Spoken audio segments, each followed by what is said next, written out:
Have you ever looked in the mirror and quietly asked yourself, when did this belly show up? You are not the only one.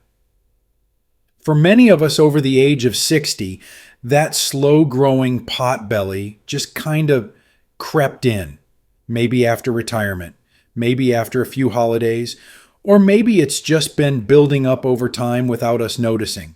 But here is the thing. It is not just about appearance. That belly fat, especially the kind that feels firm and sits deep inside, is known as visceral fat.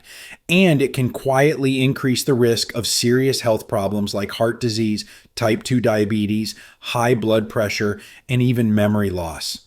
Most people do not realize that the foods they eat every day, even the ones they think are healthy, could be feeding that stubborn belly without them knowing. That is why in today's video, I am going to walk you through 7 common foods that can cause dangerous visceral fat to build up over time. These are foods that often hide in our pantry, our refrigerator, or even show up on our breakfast plate. But do not worry. This is not just a list of things to avoid. I am also going to share what you can do instead so you can still enjoy your meals without feeding the belly fat that harms your health. And stay with me until the end because item number 5 might surprise you. It is a food marketed as healthy, but it can do more harm than good, especially for people over the age of 50. So take a deep breath, get comfortable, and let's have an honest heart-to-heart conversation about how we can protect our health, starting with what we put on our plate. You deserve to feel strong, light, and in control again. Let's get started. What is visceral fat?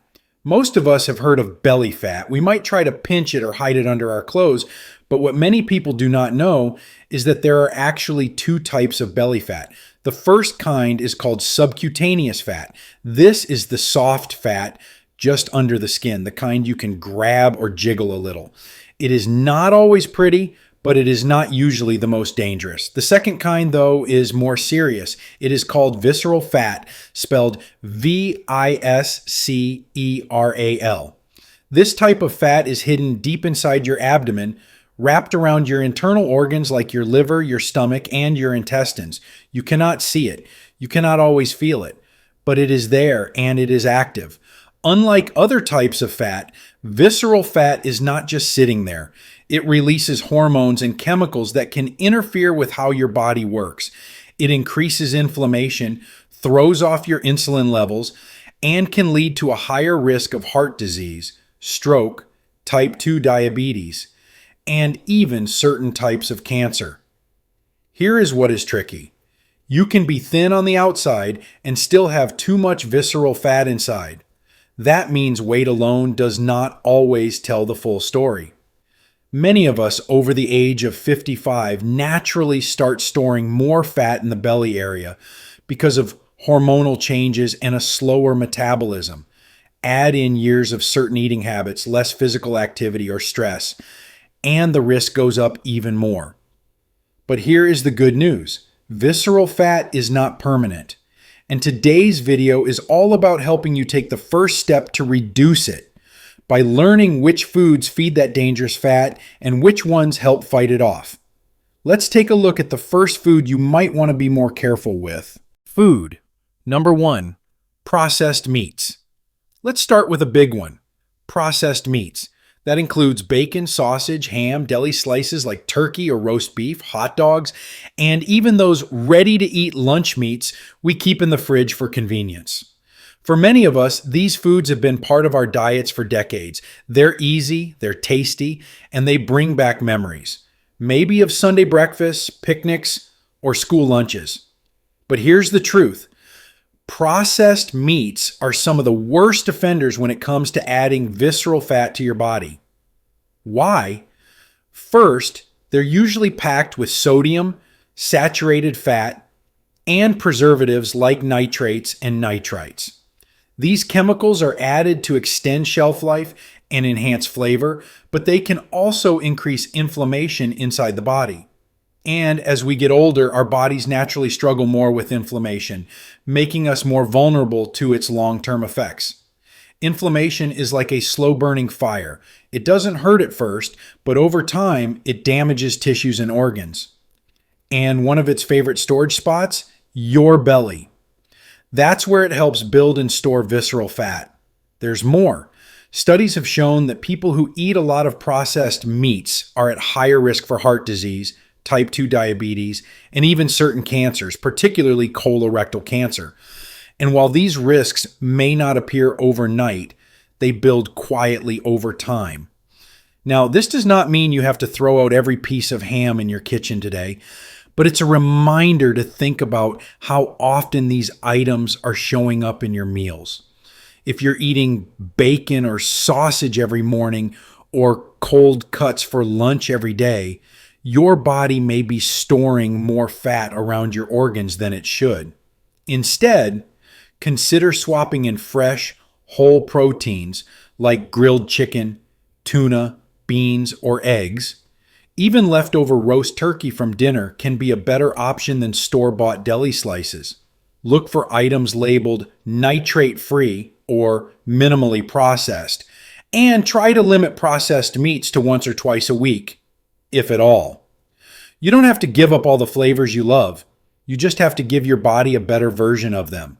Food number 2, sugary drinks, including fruit juice. Now let's talk about a sneaky source of visceral fat, sugary drinks. And no, it's not just soda. That includes fruit juices, energy drinks, sweet teas, and even many coffee drinks that are loaded with syrup and whipped cream. Here's the surprising part. Even a glass of healthy juice, like orange or apple, can contain just as much sugar as a can of cola. And because that sugar is in liquid form, your body absorbs it faster, which puts your liver into overdrive. That process turns the sugar into fat, and much of it gets stored right in your abdomen. A typical 12-ounce can of soda has about 38 grams of sugar, which equals about 9 teaspoons. A glass of apple juice? That can easily have 24 grams or 6 teaspoons. Your body doesn't care whether the sugar comes from fruit or soda. Once it hits your system in large amounts, the result is the same. Now, why is this especially harmful for older adults? As we age, our ability to process sugar naturally declines. Our insulin response gets weaker and our liver gets more sensitive. That means the same sugary drink that your body could handle 20 years ago might now be helping to store more fat in places it shouldn't. Many people think drinking fruit juice is a healthy choice. But here's the truth. Whole fruits are much better. An apple gives you fiber, which slows down sugar absorption. Juice gives you the sugar without the fiber. Instead of reaching for a sugary drink, try these simple swaps. Water with lemon or cucumber slices, unsweetened iced tea or herbal tea, sparkling water with a splash of real juice, black coffee with a little cinnamon or nut milk. If you're used to something sweet with your meals, start by cutting your portion in half. Over time, your taste buds will adjust, and your belly will too. Food number 3, white bread and refined grains. Let's move on to a food that's on almost every table in America, white bread. Along with that, we're talking about white rice, regular pasta, crackers, bagels, and most breakfast cereals. These foods are made from refined grains. That means they've been stripped of their natural fiber, vitamins, and minerals, leaving behind mostly simple starch that turns into sugar in your bloodstream very quickly. And just like we talked about with sugary drinks, that sugar often ends up becoming visceral fat. Here's how it works. When you eat refined carbs, your blood sugar spikes. Your body responds by producing more insulin, a hormone that helps move sugar out of your blood and into your cells. But high insulin levels also tell your body to store fat, especially around the belly. And here's the kicker.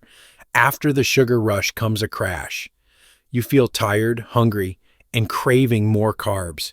That's how white bread and refined grains can keep you trapped in a cycle of overeating and fat storage. Many older adults find comfort in toast, sandwiches, or a bowl of cereal, and there's nothing wrong with enjoying a good slice of bread now and then. But over time, making white bread your go-to choice can quietly lead to extra weight around the middle, even if you're not eating that many calories overall. So what can you do? Try replacing refined grains with whole grains. Look for breads that list whole wheat or sprouted grains as the first ingredient. Choose brown rice instead of white, or swap regular pasta for chickpea, lentil, or whole wheat varieties. Oats, barley, and quinoa are also great additions. These small switches help slow down sugar absorption, keep you full longer, and lower your insulin response. That means your body is less likely to turn your food into visceral fat. And don't worry, you don't have to change everything overnight. Start with one meal a day. Your belly will feel lighter, and your energy will last longer. Food number 4, alcohol, especially beer. Now let's talk about something that might be part of your weekend, your dinner routine, or a quiet night watching the ball game: alcohol. And in particular, we need to talk about beer because there's a reason why people call it a beer belly. When you drink alcohol, your body sees it as a toxin that needs to be processed immediately. So your liver stops what it's doing, including fat burning, to deal with the alcohol first. That means anything you eat alongside alcohol, especially high-carb snacks, is more likely to be stored as fat. And where does that fat go? For many people, especially men and postmenopausal women, it settles right in the belly. That's visceral fat, creeping in slowly, even if you're only having a couple of drinks here and there. Beer is especially tricky because it contains both alcohol and carbohydrates. A single can might have 150 to 200 calories, and if you're having more than one, it adds up fast. Wine and mixed drinks can do the same, especially when they're sweetened or served with sugary mixers. But it's not just about calories. Alcohol also impacts your hormones, especially cortisol, the stress hormone. High cortisol levels are linked to increased fat around the midsection. And unfortunately, our ability to break down alcohol slows down with age, making it even easier to gain weight from the same habits that might not have affected us 30 years ago. Now, this doesn't mean you can never enjoy a glass of wine with dinner or a cold beer with friends. Life is about balance. But if belly fat is a concern, or if your doctor has mentioned high triglycerides or fatty liver, it might be time to rethink how often you're drinking and how much. Try having a glass of water or sparkling water in between alcoholic drinks. Or enjoy a non-alcoholic beer or wine option. There are some great tasting ones out there now. Reducing alcohol even by half can make a real difference, not just in your belly, but in your sleep, your energy, and your long-term health. Food number 5, low-fat and diet packaged foods. This next one might surprise you. Many people think they're making a healthy choice when they pick foods labeled as low-fat, fat-free, or diet. But in reality, many of these foods are quietly contributing to visceral fat, especially for older adults. Let's take a closer look. When food companies remove fat from something like yogurt, salad dressing, or a frozen meal, they often add sugar, salt, or artificial ingredients to make it taste good again. That means you're eating something that may be lower in fat, but much higher in sugar or chemicals. And that's bad news for your belly. For example, a low-fat fruit yogurt might have more than 20 grams of added sugar, which is almost as much as a candy bar. Even granola bars, protein shakes, or healthy cereals marketed for weight loss can be packed with sugar alcohols or ingredients that spike your blood sugar and cause fat storage around the organs. And here's the hard truth. Your body needs some healthy fat to function well. Fats from nuts, seeds, avocados, olive oil, or fish help keep your heart healthy, reduce inflammation, and actually help you feel full, so you eat less overall. When we replace fat with sugar or processed carbs, we're often left feeling hungry again in an hour, and that leads to overeating and more visceral fat. So what should you do? Start reading labels. Look past the front of the package and go straight to the ingredients list.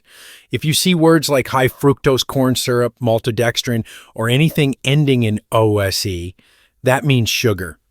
Choose full-fat options in moderation, especially when it comes to things like Greek yogurt, nut butters, or milk. Natural fats in these foods can be helpful for your metabolism and long-term health, much more so than their low-fat, high-sugar versions. Remember, just because a label says light or healthy doesn't mean it's good for your belly. Food number 6, fried foods. Now we come to a crowd favorite and one of the most damaging when it comes to visceral fat. Fried foods, fried chicken, French fries, onion rings, fried fish. Even those crispy egg rolls or mozzarella sticks. They taste good, no doubt. They remind us of comfort, holidays, fairs, and family gatherings. But here's the problem.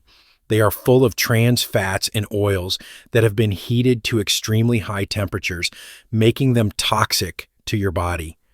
When oils are heated over and over again, like in restaurant fryers or fast food kitchens, they oxidize. That means they change in structure and become harmful.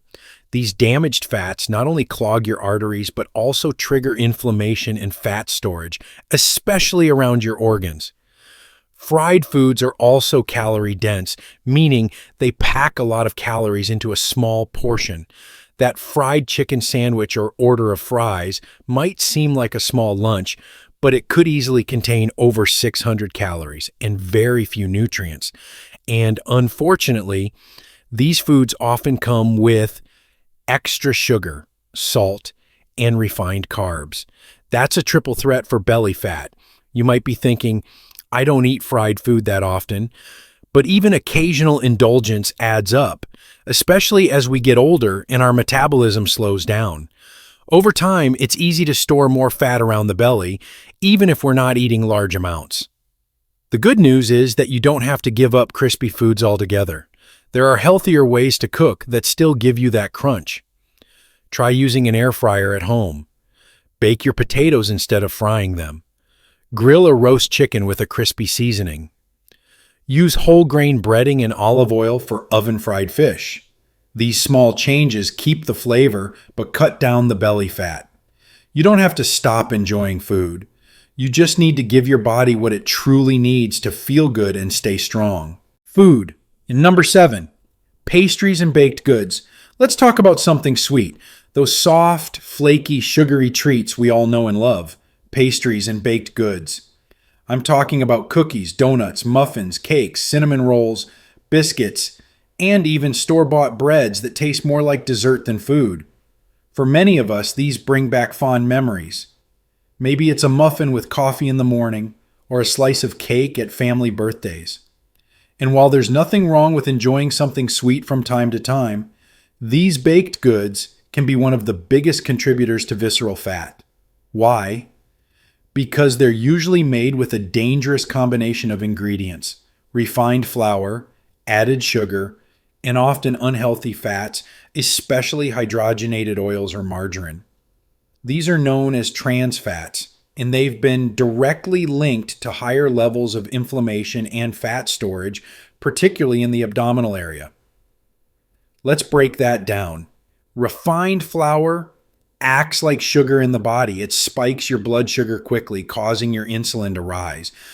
Insulin, in turn, tells your body to store fat, especially around your midsection. Added sugar gives your body even more to process, and the bad fats interfere with how your body uses insulin in the first place. It's a perfect storm for belly fat. And here's the tricky part. These foods are designed to make you want more. They activate reward centers in the brain, giving you that quick hit of pleasure. But that pleasure fades fast. leaving you craving more before your body ever feels full. For older adults, this can be especially harmful. Our metabolism slows down with age, and our sensitivity to sugar increases. That means the cookie we used to enjoy once a day without a second thought might now be working against our energy, our digestion, and our waistline. But here's the good news. You don't have to give up all sweet treats. You just have to become a little more selective. Instead of store-bought cookies, try making your own with oats, bananas, and a touch of honey. Instead of frosted muffins, enjoy whole grain toast with almond butter and a sprinkle of cinnamon. Reach for fresh fruit when you crave something sweet, and pair it with a bit of protein like a handful of nuts to help balance your blood sugar. Think of it like this. You're not saying no to joy. You're just saying yes to your health. The more often you skip the pastries, the more you'll notice your belly feeling lighter, your energy lasting longer, and your clothes fitting more comfortably. That's a reward worth reaching for. What to eat instead? Let me ask you something simple. Can you picture your favorite meal growing up? Maybe it was a warm bowl of stew with cornbread. Maybe it was your grandmother's pot roast, or Sunday breakfast with eggs and toast. Food isn't just about fuel. It's about memory, comfort, and joy. And as we get older, that connection becomes even more important. But here's the thing. We can still honor those memories and take better care of our bodies at the same time. So if you're wondering, what should I eat instead of all those belly-building foods we just talked about? Let me give you a simple answer. You don't need a fancy diet. You don't need to count every calorie. What you do need are 3 guiding principles, easy to remember and gentle to follow. Number 1, eat real food, not fake food. If it came from the earth or had a mother, it's probably a better choice. If it comes in a shiny wrapper with a long list of ingredients you can't pronounce, your body probably doesn't want it.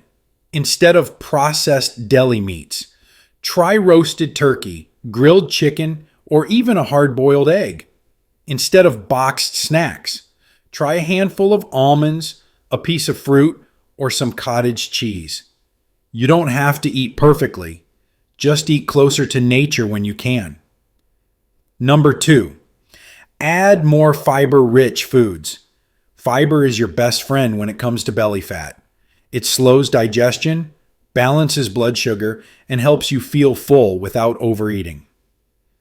The best sources of fiber: whole fruits with the peel, vegetables of every color, beans, lentils, whole grains like oats, barley, and brown rice.